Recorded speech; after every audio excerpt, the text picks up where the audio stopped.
I'm John, the filmmaker. And I'm Matt, the doctor. And together we're the Movie List. Excellent!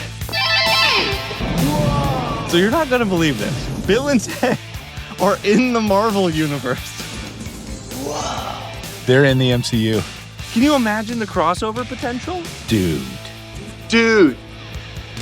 Avengers, assemble. Phone booth lands, opens up, Billy the Kid, Genghis Khan, Abraham Lincoln. Nah, Genghis Khan is part of the MCU. Can you imagine?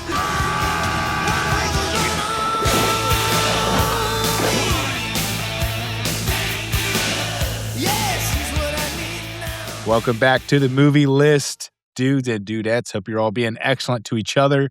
And we're very, very, very excited to get to this one. This is a special episode, and it is a Turtle Club episode.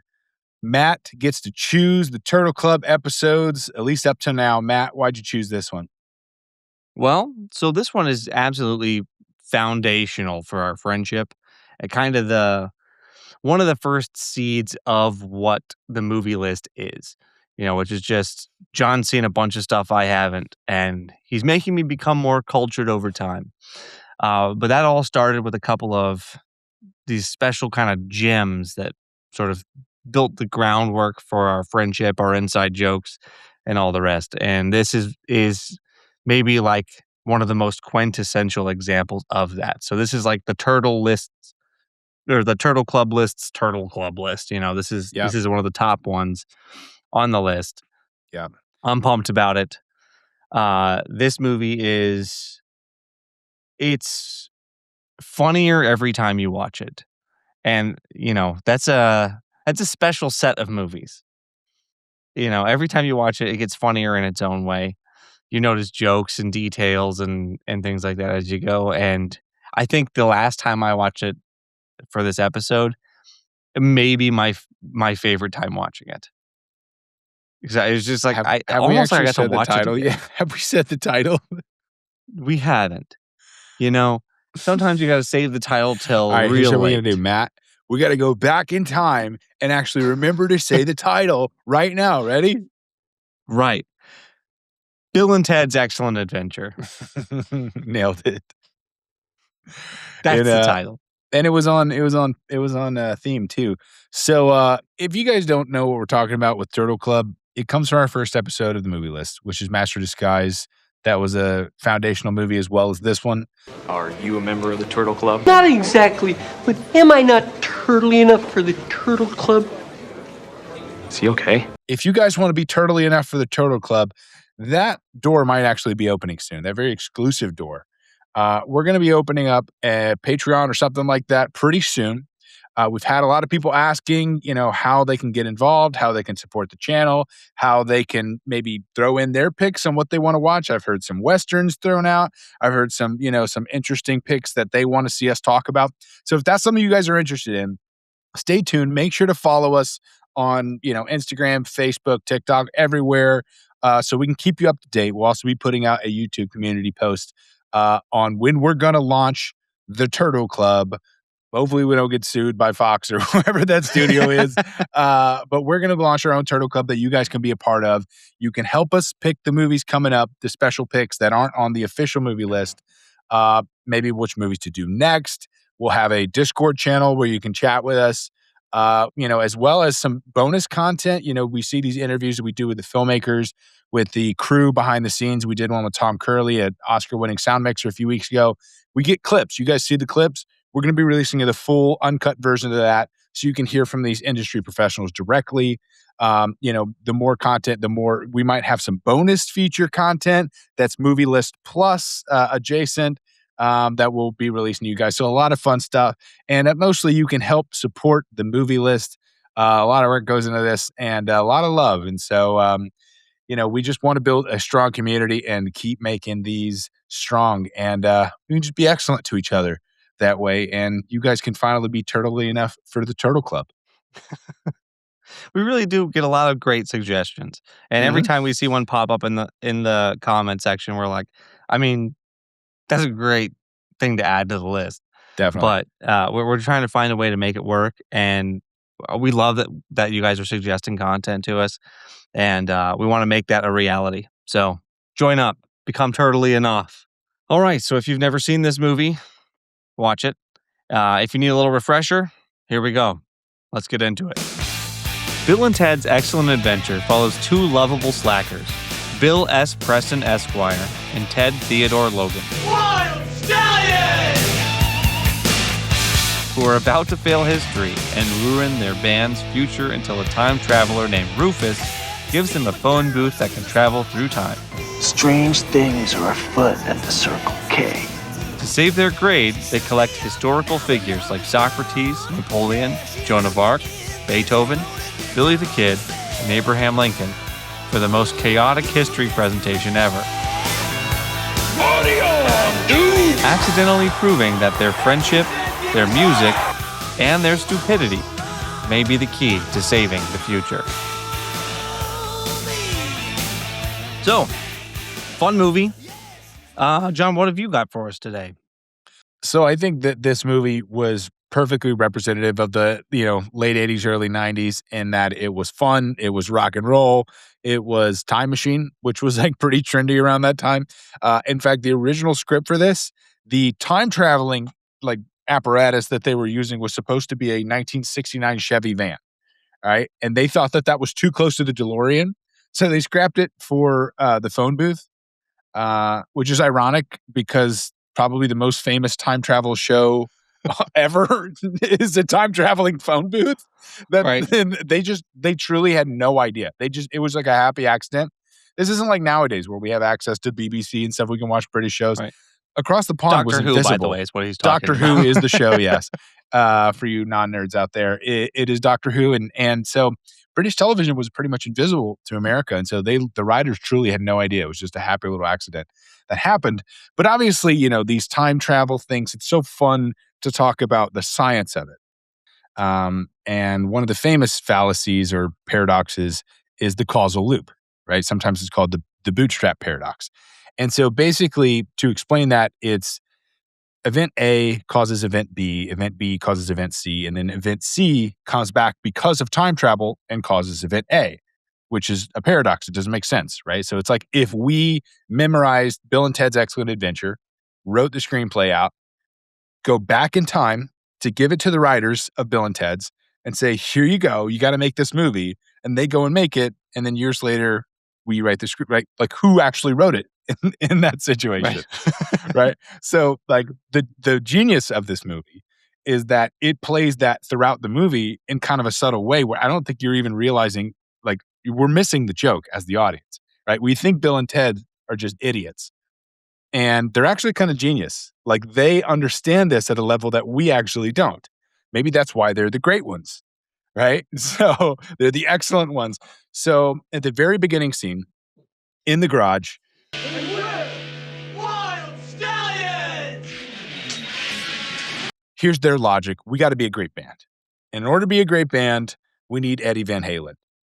And well, to get Eddie Van Halen, we need a triumphant video. And to get a triumphant video, we need decent instruments.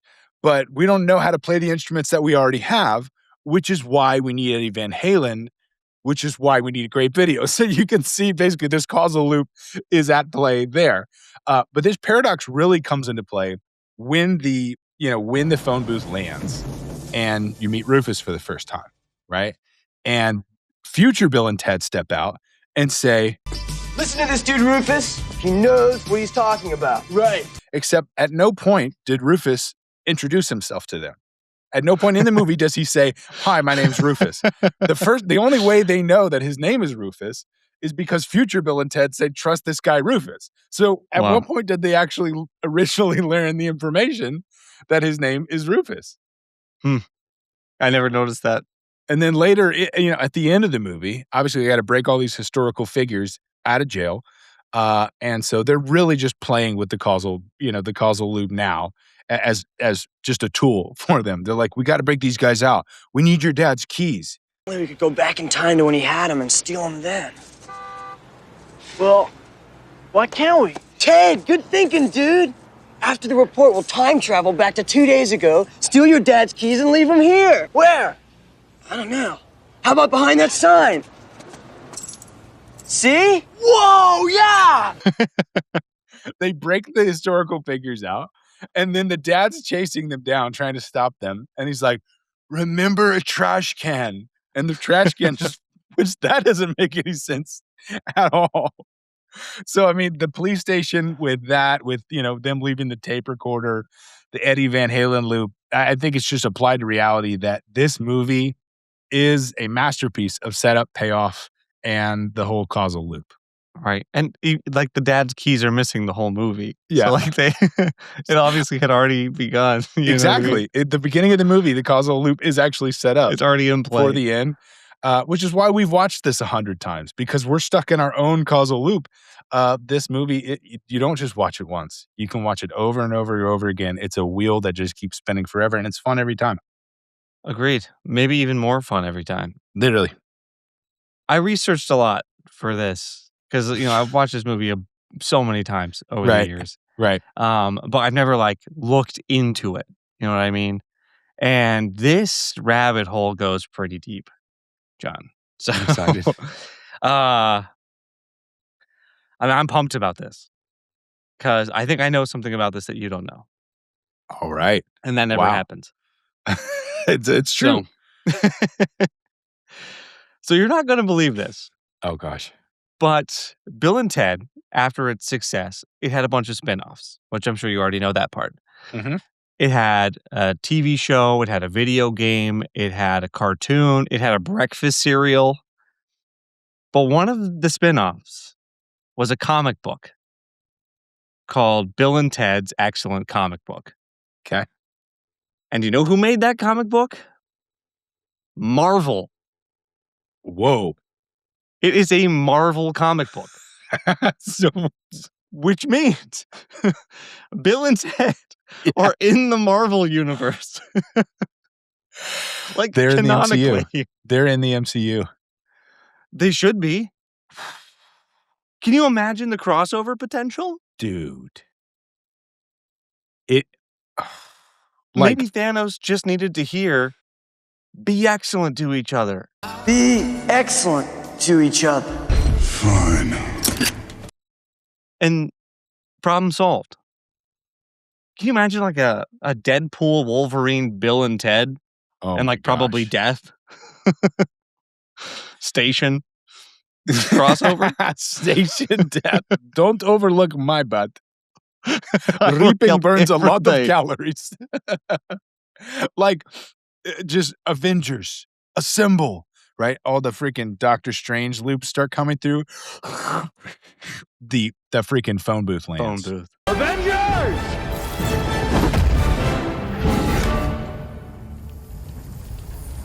Assemble. Bro, I would have a seizure. I would have a seizure, dude, right there in the seat. Just phone booth lands. Hold on. Opens up. Billy the Kid, Joan of Arc, Genghis Khan, Abraham Lincoln. They're all part of the MCU. Yes. Genghis Khan is part of the MCU. Can you imagine? Doctor Marvel, Strange and Genghis what are you Khan? doing? What are you doing, Marvel? Stop making freaking movies that nobody wants to watch and get on it. Give the people what they want. Get the people what they want. Nobody wants these spinoff Avengers, whatever, B Avengers. What are they called? The new Avengers? Nobody wants that, right? The only new Avengers we want are Bill S. Preston Esquire and Ted Theodore Logan. Think about that. That's so good, dude. And honestly, Doctor Strange getting in. I mean, that sets it up, actually. Doctor Strange, they are, because, dude, what if they are what are they called? Those Doctor Strange call them the great ones or whatever, the powerful ones. That's what they are. That's them. They are the great ones. They are the great ones. Why are they the great ones? Right?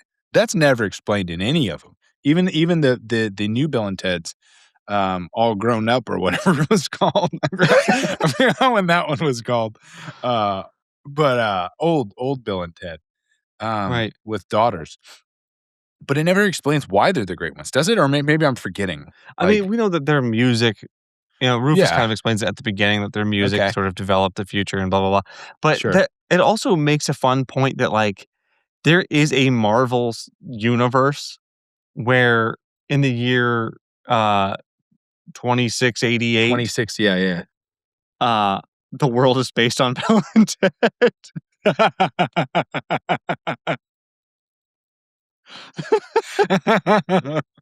And something about that's really satisfying to Dude, me. that's so funny. I want that. I need that, honestly.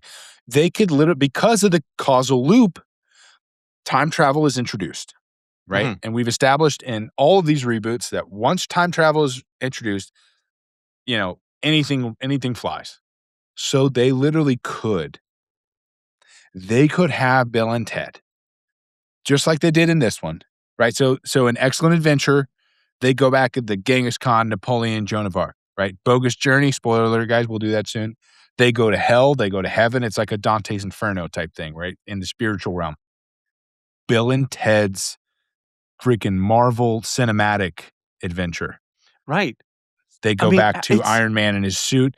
They helped Captain America on accident in World War II. They freaking figure out where Thor has been in like half of the Marvel movies. right.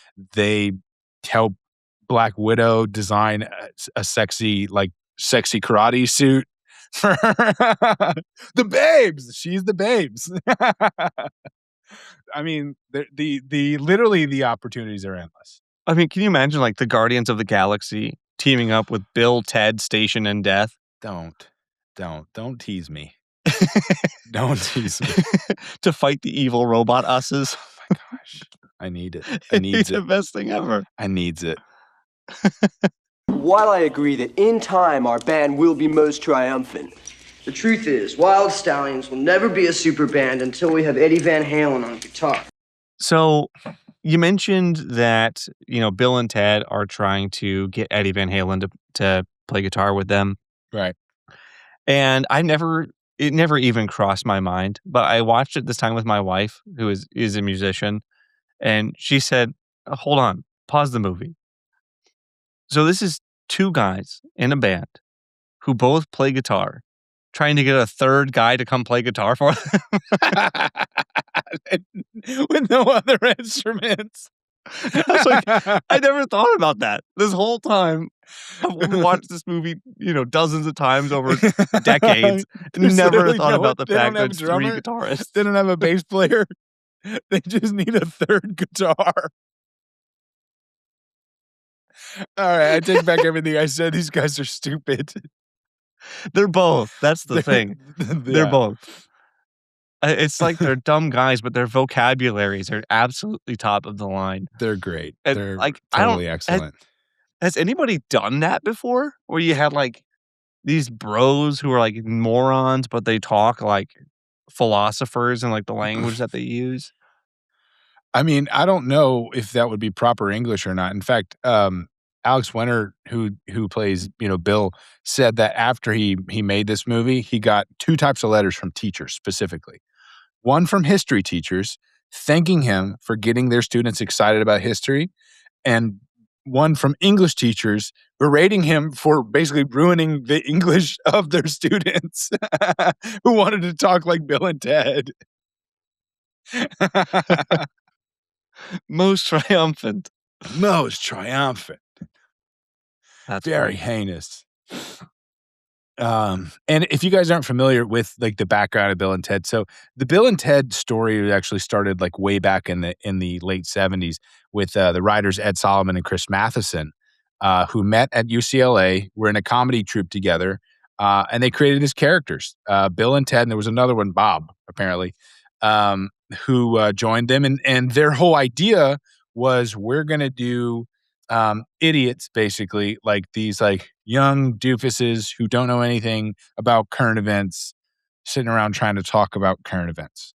And then it became history, and we're going to talk, these guys who just don't know anything, talking through history. And so Ed Solomon and Chris Matheson, they're actually in the movie, by the way. The two waiters at the Ziggy Piggy with Napoleon, Ziggy Piggy, Ziggy. That's the original Bill and Ted's. Eat the big Ziggy, Ziggy, Ziggy, Zig. No way. Yeah. I didn't know that. Mm-hmm. I did learn in my research that like Matheson, his dad, wrote I Am Legend. Oh, yeah. He's like a famous sci-fi writer. And apparently this, like the Bill and Ted's piece was supposed to be part of like almost like an anthology, maybe the wrong word, but like a series of stories put into one movie. And his dad said, that sounds like the whole movie right there. And that's what they did. Yeah. It's genius. Which I think is freaking cool. 100%. Actually, the one of the things I read that's super funny to me is that the original plot of it was Bill and Ted's going through history, which is currently what it is, but then accidentally causing every great disaster in history. So like it was going to be they were accidentally going to cause the sinking of the Titanic. They were accidentally going to cause the crash of the Hindenburg, which I think they missed out a huge opportunity because that's so funny to me. That's such a great concept. Just them going through history, ruining things, but they were like actually important things historically, just these historical disasters. Just to pass their history class. Just wrecking the world to pass their history test. That is very funny. Very funny. I mean, I love like when they're in their class and that whole sequence with their teacher when he's asking questions, about history and stuff. Yeah. And he asks Ted who Joan of Arc is. He goes, Noah's wife? And everybody laughs. And then after that segment, when they're like walking home, realizing like they're about to fail history, and he's gonna have to go to Alaskan, or Ted's gonna have to go to Alaskan military school. Bill says, "Well, one thing I know for sure is Joan of Arc isn't Noah's wife." And then Ted says, "Then who is Noah's wife?"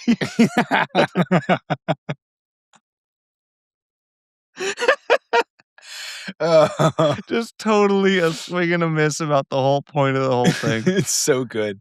And when they're talking, yeah, when they're talking to the teacher, and he's like, I hope that you guys have learned something more from my class than that Caesar is the salad dressing dude. But then it goes back to Bill and Ted, and they're both like, yeah, and like so confident, and like that's what I need to know about Caesar.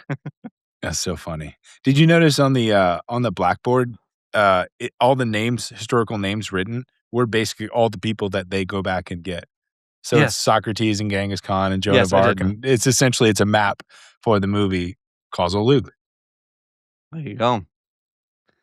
After that, they go back to Bill's house, and they're trying to study and like, okay, what does George Washington say at Disney in the Hall of Presidents? He's like, "Welcome to the Hall of Presidents." And then Missy, Bill's very young stepmom, comes in and gives them lunch, and it's grilled cheese. And those grilled cheeses are scorched beyond recognition. Yeah, because she's like 21. Right. And I never noticed that those grilled cheeses were like charcoal until I watched it this last time. And like lift up the sandwiches, and neither of them take a bite or anything. Just like, "Hi, Missy." yeah. I mean, Mom. Your stepmom's totally hot, dude. Shut up, Ted. Remember when I asked her to prom? Shut up, Ted. Oh, man. I love it.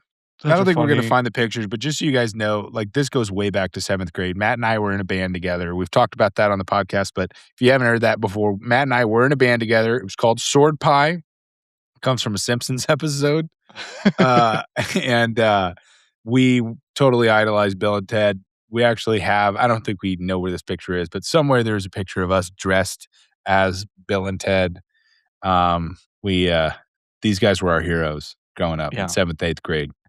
And strangely, like I would dress as Ted and John would dress as Bill So it's like the characters we really related to. Yeah. But like our hair was the wrong color. Doesn't matter. So it still checks out. But yeah, it was awesome. Even you see naturally, I brought this up because naturally we take, like, I'll do the Bill lines and Matt will do the Ted lines. Right. My wife actually asked me after we watched this movie, she said, "Why didn't you ever dress as Bill and Ted as for Halloween?" And I looked at her, I was like, "I did." You did, definitely. Yeah. You missed that one by a couple decades. Exactly. It would be weird now, honestly. I don't know if anybody would know what it is, but That's a good point. I think I probably dressed like Bill, like, on the regular anyway. Yeah, now you do. Now I do. That's what I'm saying. Like, yeah, you talked about all the spinoffs. They made toys of Bill and Ted's, and one of the toys was based on a deleted scene where they actually took the princesses to prom. And there's a funny joke in there where they wear suits, like tuxedos, and then shorts and sneakers. So there's a toy made of them like that, and they're wearing suits and then like shorts. I was like, honestly, that seems like something I would do. You guys only get to see me from the waist up usually. I'm never wearing pants. I'm not like a pants guy. I'm a shorts and flip-flops guy. That's very funny. There was just one time we were at the Valentine's dance, and John tried to do a cartwheel and ripped his pants in half. That's what I did. And I stapled them back together for him. Saved the day. With my quick thinking. We were in the freaking office. I had no pants on, and Matt was just doing surgery on my pants. But then I couldn't move at all. So the rest of the dance, I was just like walking like freaking SpongeBob. So Bill and Ted make their way to the Circle K to try to, I guess, learn from people at the Circle K about history. Yeah, their whole study plan seems to be to just ask passersby about history events. So, and they have the book too. Right. He's like, "Excuse me, when did the Mongols rule China?" And she says, "I don't know, I just work here." And she goes inside, and then Ted says, "Want to try the Thrifty Mart?"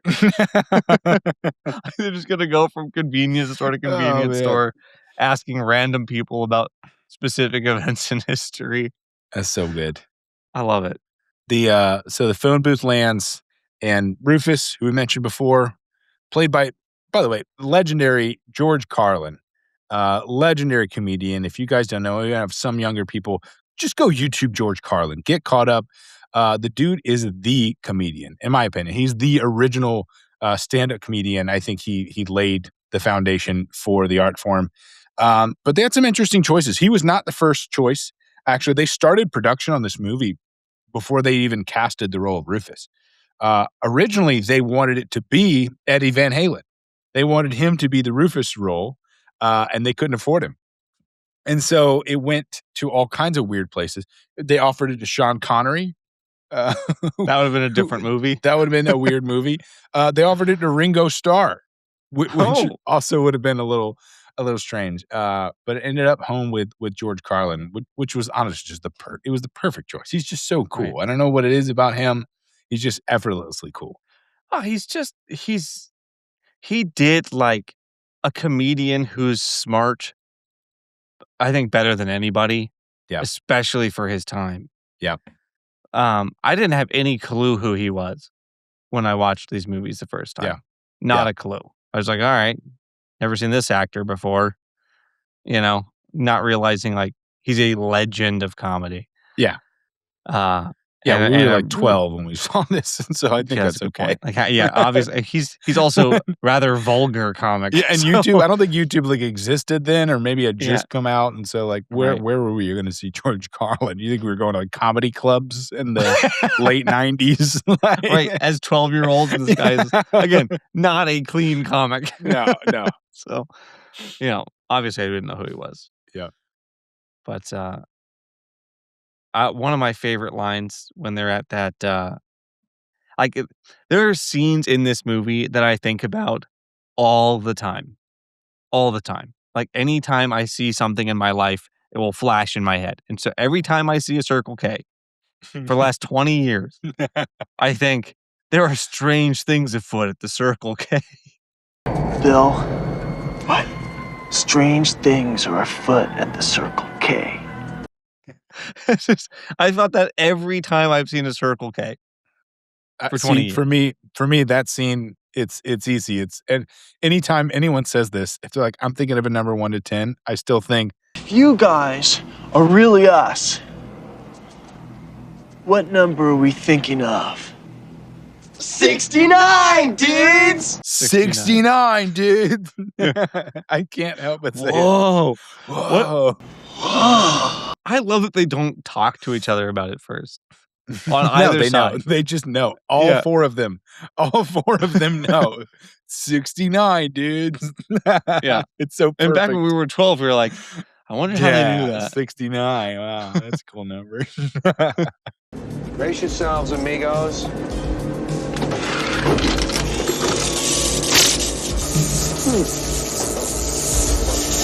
Gentlemen,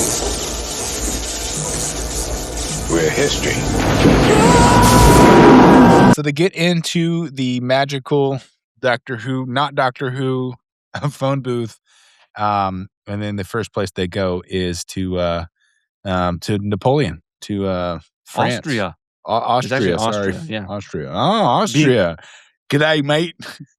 Put another shrimp on the Barbie.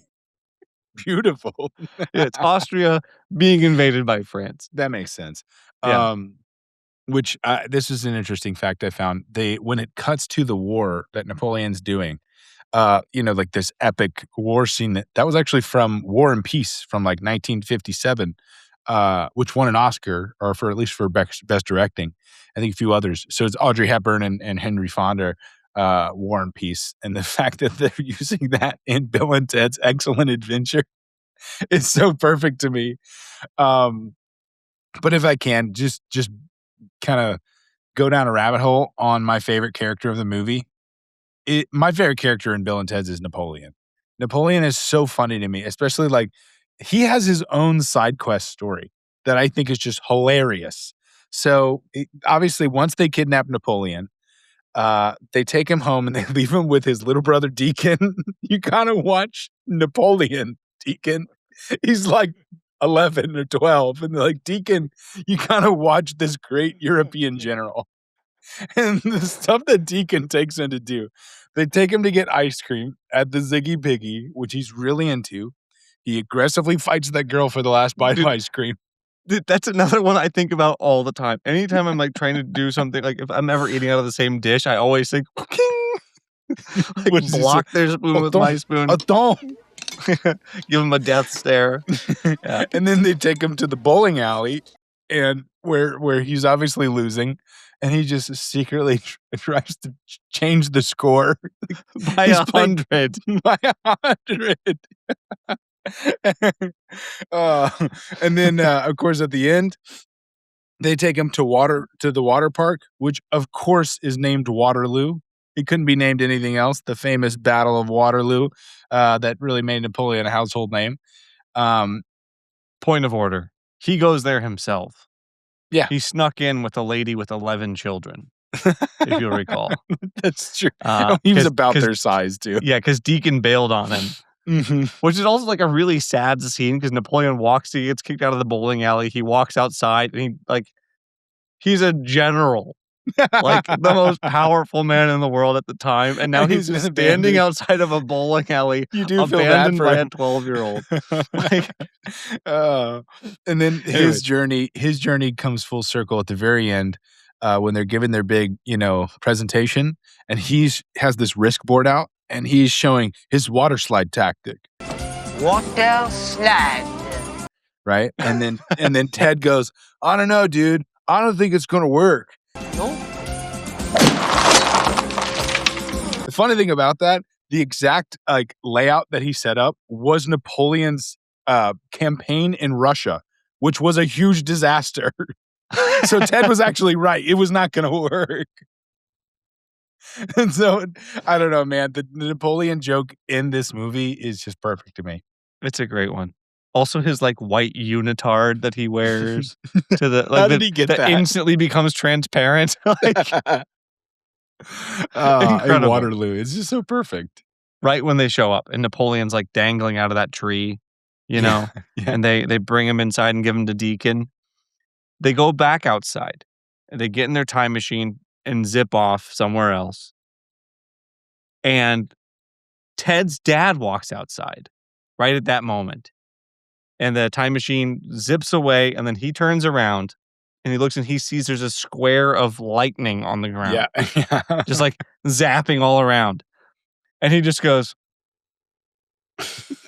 and that's when I realized there is nothing that cops in 80s movies won't shrug off.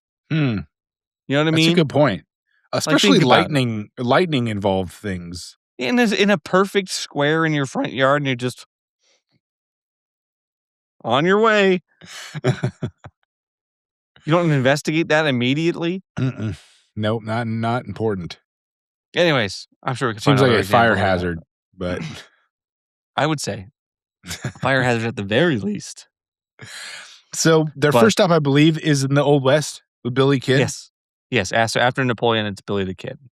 Yeah, which so they land right next to the outhouses. And I'll admit, I'm a bit ashamed to admit how hard I laughed at just the fart noises in the outhouse.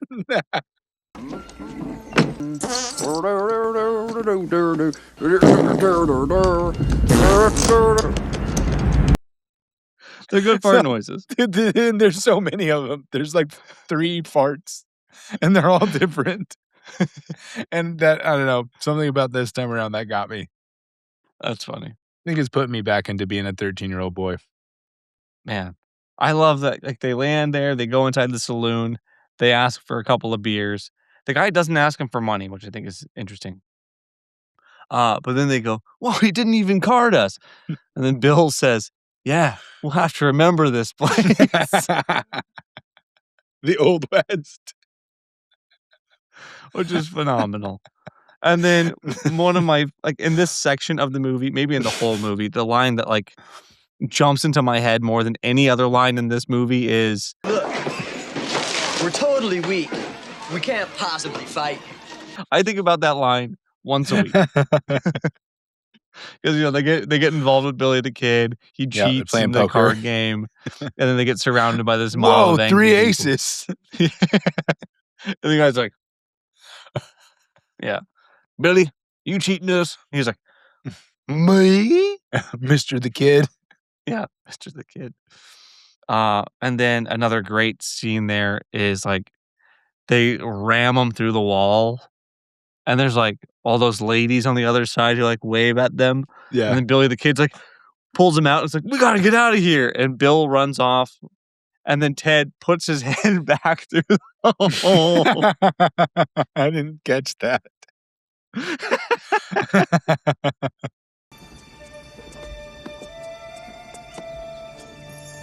So then they go back to ancient Greece and they find Socrates. And they walk up and they see him kind of philosophizing, as they put it, off on the stairs over there. Yep. And they're like, there's Socrates. Look him up in the book. And so they whip out their history book. The only time we see it in the movie, they go through it and he goes, oh, it's under Socrates.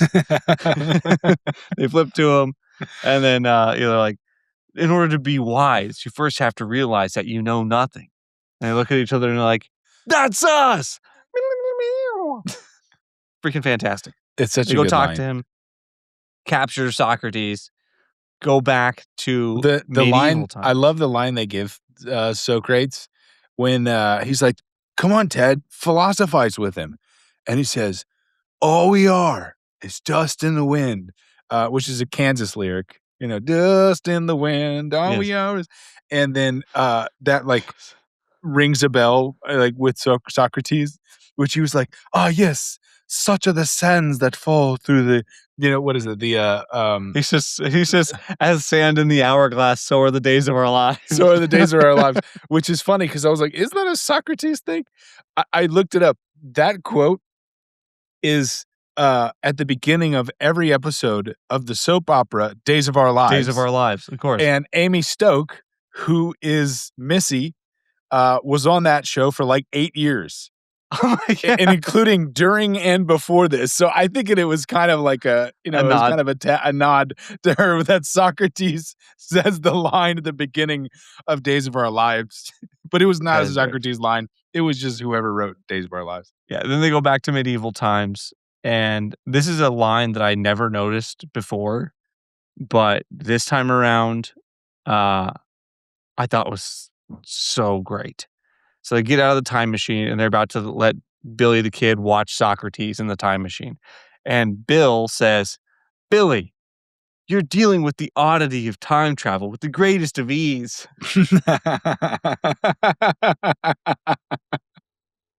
It's like, it goes back That's to that, such like, a good line. it's like they have It adds such a nothing nice, to the story. right? It's They have just, such I a want to be nice, like, nice to Billy the Kid. it was such a verbose way of talking with like this high vocabulary, the oddity of time travel with the greatest of ease. Like, to Billy who the says Kid. that? And then they leave him to babysit Socrates. Oh, And man. then the third line that I think about every day, which is where they say, "Excuse me, do you know where there are any personages of historical significance around here?" And then that peasant points up to the castle, and that's where they find the babes, the princesses. The princesses. Yeah. And I think about that line They have all the the suits time. on and like they're like freaking sword fighting throughout the castle. Heavy metal. Which And honestly seems pretty relatable. it seems relatable. It seems very fun. And also, uh, Ted says, "I'm Darth Ted."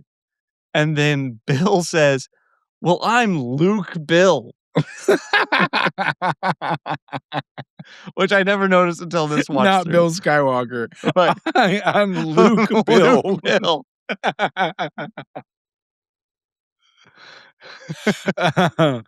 Oh And man, then that's they funny. do their own ad libs like, "I'll never rule the galaxy with you." I'm Darth Ted. Well, I'm Luke Bill.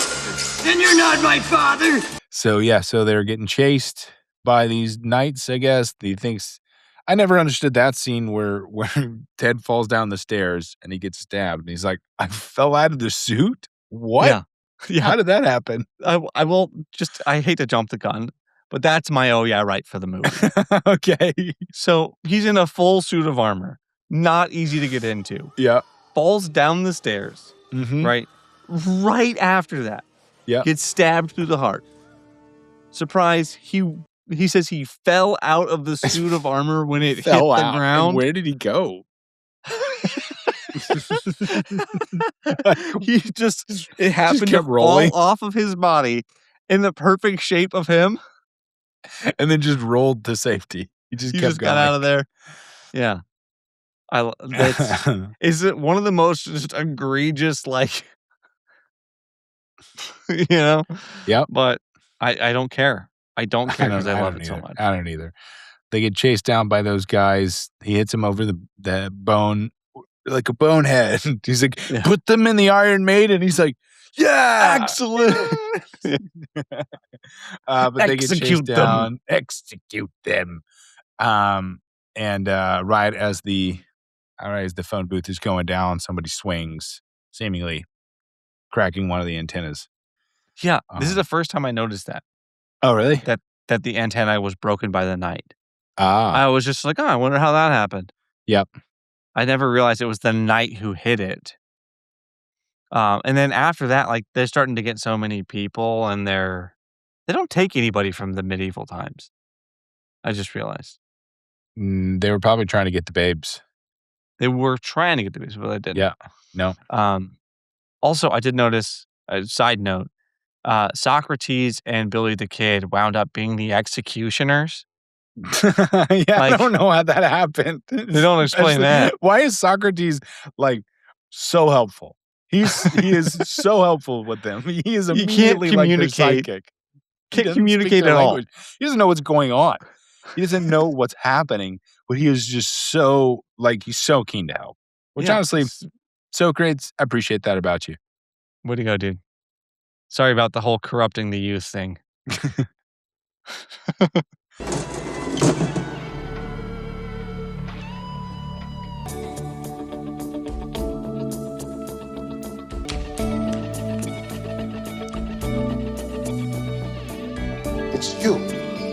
Yeah. It's us. I want us to say something. What should I say? Make something up. Be excellent to each other.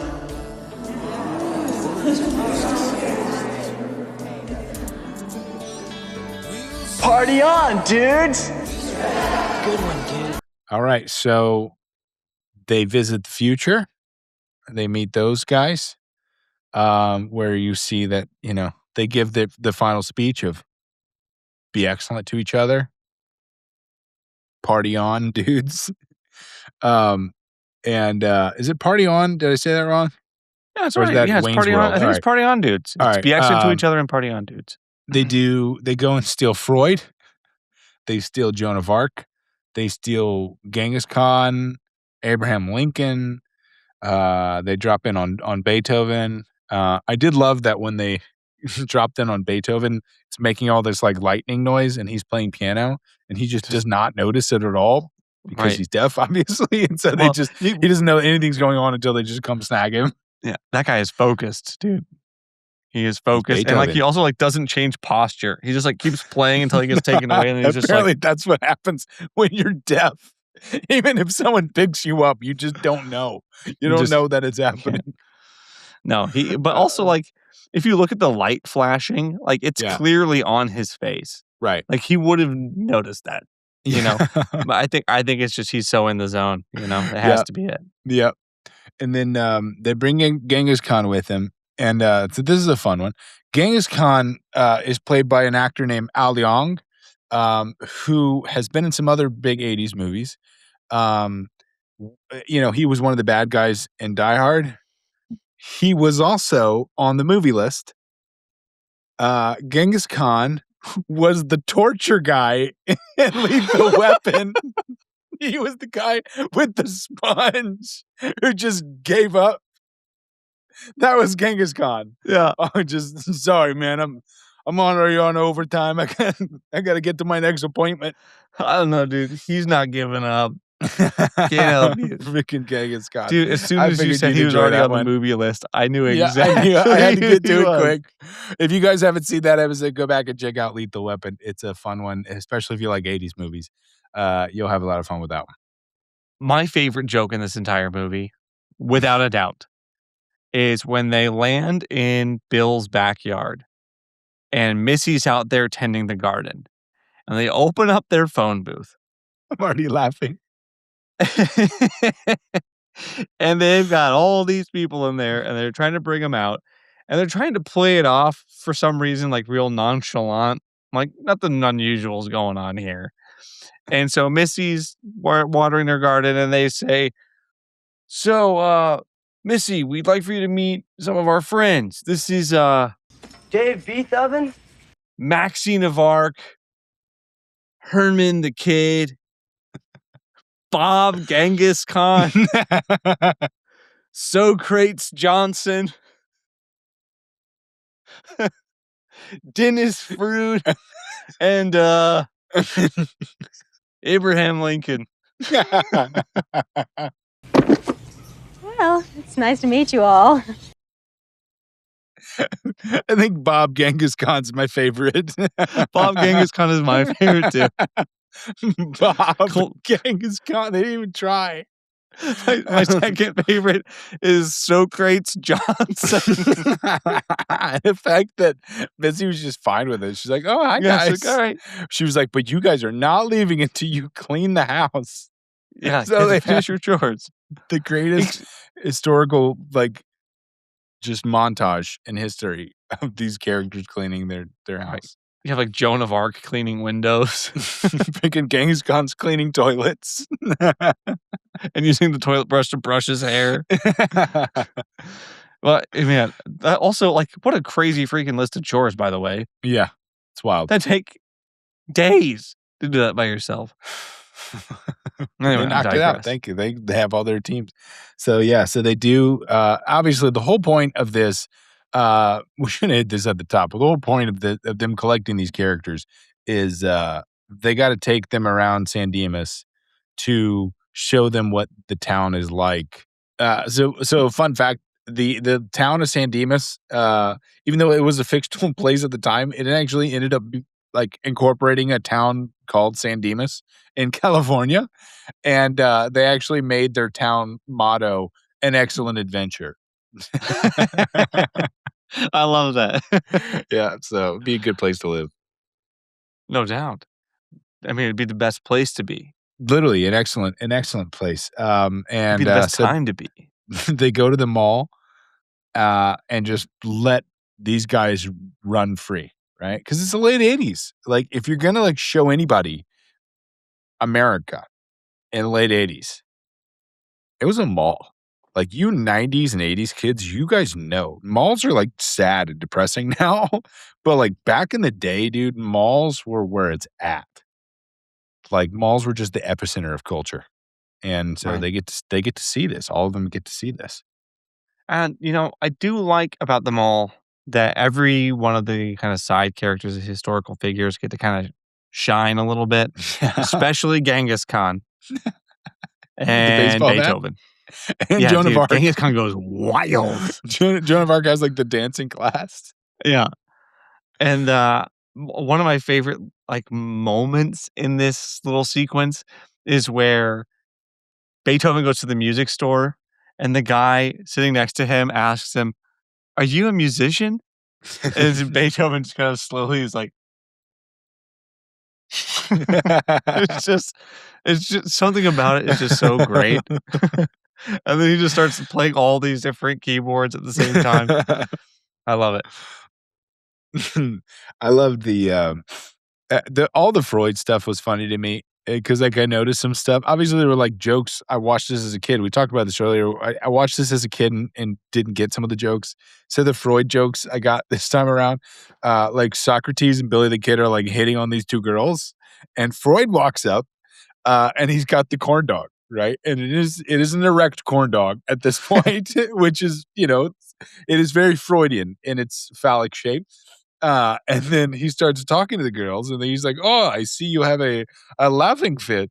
And they start laughing at him, and they call him a geek. And the corn dog just slowly kind of like goes limp, which I noticed that for the first time this time around. And then obviously at the end of the movie, they're giving their speech, and he's like evaluating Ted, which that's such a meme when Ted sits up and he goes, "Whoa." Right. So that is one thing I think modern culture will appreciate, that it's from this movie. That meme is from this movie. If you never knew, that's not just young Keanu Reeves. It is Ted Theodore Logan. Then he asked Bill, "Would you like to sit down?" He goes, "No, I just have a small Oedipus complex." And then it cuts to Missy. To Missy. Yeah, right. The teacher. So I didn't know what any of that meant when I was 13 watching this. So it adds a new layer that's pretty fun. That is funny. Yeah, the Freud stuff, I definitely missed watching this as a 12-year-old. So this does kind of bring us to our "Oh Yeah" rights. I know I already gave you my big one. Yep. But I have like 4. I had a lot of "Oh Yeah" rights for this one. All right, let's hear them. I'll go ahead. So yeah, Ted's armor and how he fall out of the armor when he hit the ground. We already talked about my other one was Socrates and Billy the Kid being the executioners. Yeah. My third one, and this one I think really goes understated in this movie, but they captured Genghis Khan. 2 high school students. Literally the greatest conqueror of all time. Unquestioned. Yes. Unparalleled warrior. And they just like grab him and pull him him into their time machine. Yeah, right. He had a club in his hand at the time. No way. And then my last big "Oh Yeah" right is the trash can trap. Yeah. And not the fact that they set it up with their little mental gymnastics and time causality loops. The fact that his dad couldn't manage his way out of it. A trash can falls on your head and you're like, It's "I not can't that get hard. out." That's not that Ah! difficult. Just pull it off. Just reach your arms down and hoist it off. I just That's don't funny. buy it. It's not hard. Yeah. No. Oh yeah, right on that one for sure. My oh yeah, right.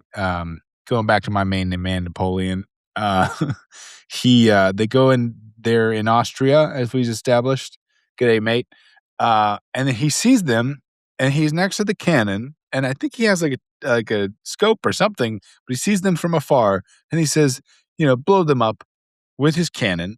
Something happens. I don't remember what happens, but something explodes, and he flies in the air like 100 feet.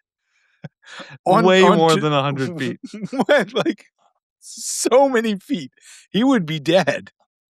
Like, I know we're like splitting hairs here in terms of like it's a movie where teenagers get in a phone booth and go back in time. But dude, Napoleon flying hundreds of feet in the air and then just landing into this thing. I mean, they completely don't explain what happens. So like they fire their own cannon, like the French do. Just flies in and then the all air. of a sudden, cannon fires, and then Napoleon's standing there, and then explosion. He was looking at them through a telescope. Right. So like hundreds and hundreds of feet, right? Like, I mean, we technically we don't know because all we saw was the footage from that old movie. But it's very far away. He was far enough away to look at them through a telescope. So we're talking probably 2 football fields. That's so far. Can you imagine flying through the air? There are 2 football fields and then just landing perfectly in this like portal. Time warp. Time warp. Oh yeah, right on that one. Come on, guys. Be realistic. Be more realistic on these. And then I guess one bonus one is the circuits of time. Yeah. Come on. The circuits of time. Yeah, right. But I would say, I know why they did the circuits of time. This is actually part of like the history of the movie is that they picked the phone booth over a vehicle of some kind because somebody thought that you could do it more like a roller coaster with the phone booth sort of motif in the background. That makes sense. Especially as they pile in more people and they're all kind of poking their heads out the door, and so like I wondered about that. Like, how are they fitting so many people in a phone booth? Right. And so I think the design was to make it like a roller coaster. And so they have the circuits of time. I guess. I would have been fine with a van, honestly. I wouldn't have thought that that's too Back to the Future-ish. Right. I guess Back to the Future was 1985, I think. And this was 89, I think was technically its release date. Yeah. So whatever. One other interesting little tidbit before we move on. But this movie, they thought it was going to end up going straight to TV. Or like straight to VHS kind of thing. But then Orion and another studio, I can't recall the name, ended up buying it. Orion, of course, did Three Amigos. Yep. And a lot of great 80s movies came out from Orion. Yeah, I know. I realize that you got to remember my movie knowledge is this big. Yeah. So I don't like what I've seen is Three Amigos. Anyhow, it ended up pushing their release date back a year. Yeah. And so they originally had recorded a lot of the footage with them using their like home timeline as 1987. Ah. And then they actually had to overdub it with 1988. Do you remember what that's called? Yes. We talked about it. Yeah. In the Lethal Weapon episode. It's 3 letters. Nope. Don't have it. ADR. ADR. Yeah, additional dialogue recording. Now you know. So there's a few scenes. I checked the very beginning of the movie when Rufus was talking just to see if I could notice it. I think they actually filmed that one fresh, probably because he came in later. Right. But probably not because he came in later, but regardless. That first scene, he looks like he actually says 1988. But I think there's other scenes in the movie where you can see their mouths actually say 1987. Right. And they overdub it with 88. That's funny. Yeah. Yeah. I mean, I think before we wrapped up here, we have to talk about Keanu Reeves. I mean, Keanu Reeves is a legendary actor. And it's easy to look in hindsight, he's Neo, he's John Wick, like he's had so many legendary characters throughout his career. But he was a young man at this time and not sure where his career was going. Actually went in to audition for the role of Bill. And Alex Winter actually went in for Ted. And they kind of flip-flopped them on him. And, he wasn't sure nobody was sure, he talked about all the struggles with this movie getting released. That doesn't sound like a recipe for success. And so nobody's really expecting this to be a huge hit. And then it was such like a, cultural phenomenon of Bill and Ted that Keanu Reeves then took that moment of like, now I was worried about it not being a success. And now I'm worried that it's all people want to talk to me about. Like people just think I am Ted. And that's not how he thought of himself. He actually is quoted saying he was worried that on his epitaph, it was going to say, "Here lies Keanu Reeves. He played Ted." Right? And so just playing into the theme of time and not knowing where things are going to go. He didn't see the future. He didn't see that he was going to be Neo. He didn't see he was going to be John Wick. He didn't see, honestly, just of all the stories, one of the most beloved actors ever in Hollywood history. Everybody loves Keanu Reeves. But, this is something that he couldn't see what his future had ahead of him. He could have stopped. He could have given up after this. He couldn't have given up before that. And aren't we grateful that the world gets Keanu Reeves? Absolutely. Yeah, it is so ironic. It's a movie about art and legacy. Yep. Literally. It actually that's is. how he felt about it. Yeah. Yeah. So that is pretty fascinating. Awesome. This is going back like way deep into the annals of my life, but I know Keanu Reeves originally from a very different movie, actually. A movie I watched a lot as a kid. And also Drew Barrymore. It's a movie called Babes in Toyland. Yeah, that was before this. Yeah. So this is, like I say, we're going way back. Mm-hmm. And Babes in Toyland is not a great movie, really, when you get down to brass tacks. But it's like formative in my life. Right. And they sing this song about Cincinnati, which is really freaking catchy. And I think about it frequently. And there's a line in it where it says, "The girls are pretty, pretty in this pretty little city." And then Keanu Reeves sings, "The fellas are the feistiest I've seen." And I think about that once a day. All right. Well, every week we give our ratings, and usually that's what we do. We rate by story, rewatchability, fun, emotional impact. Mag is a science score. I have a filmmaking score, but we're not going to do that this week because it's Turtle Club week. And the Turtle Club movies that are designated by Matt and I are our beloved Turtle Club elect. And those movies are perfect. So we're not going to rate them because they're all perfect. They're all 10s no matter what. So we're moving on. We are moving on down the movie list. I mentioned it in last week's episode of Borat. Go back and check that out if you haven't. But we're doing some exciting things. Wanted to surprise you guys with this Turtle Club. And then some more surprises coming up. We are going to be joined by our good friend, Tony D of Tony D Comedy. Hilarious comic. Does a lot of great, characters, has a lot of great movie content, and is going to be joining us for a perfect Tony D collaboration, which is Casino. Actually a Scorsese movie. So I know we always say every movie is a Scorsese movie for Matt. But this is actually a Martin Scorsese movie. We're inching our way down the Scorsese list. So I'm very excited, Matt, for you to be able to join Tony D on the breakdown. I'm very excited about this. We've had precious few guests on this podcast, and I'm looking forward to having that be a more regular occurrence, for, segments and collaborations and interviews and things like that. But we've had some cool folks stop through so far, and I'm looking forward to moving onward with new and different interesting people. That's right. Our boy Tony D is going to be joining us. And so make sure you guys, if you haven't already, hit that subscribe button, hit the bell. I don't know if that's still a thing, but I hear people say that sometimes.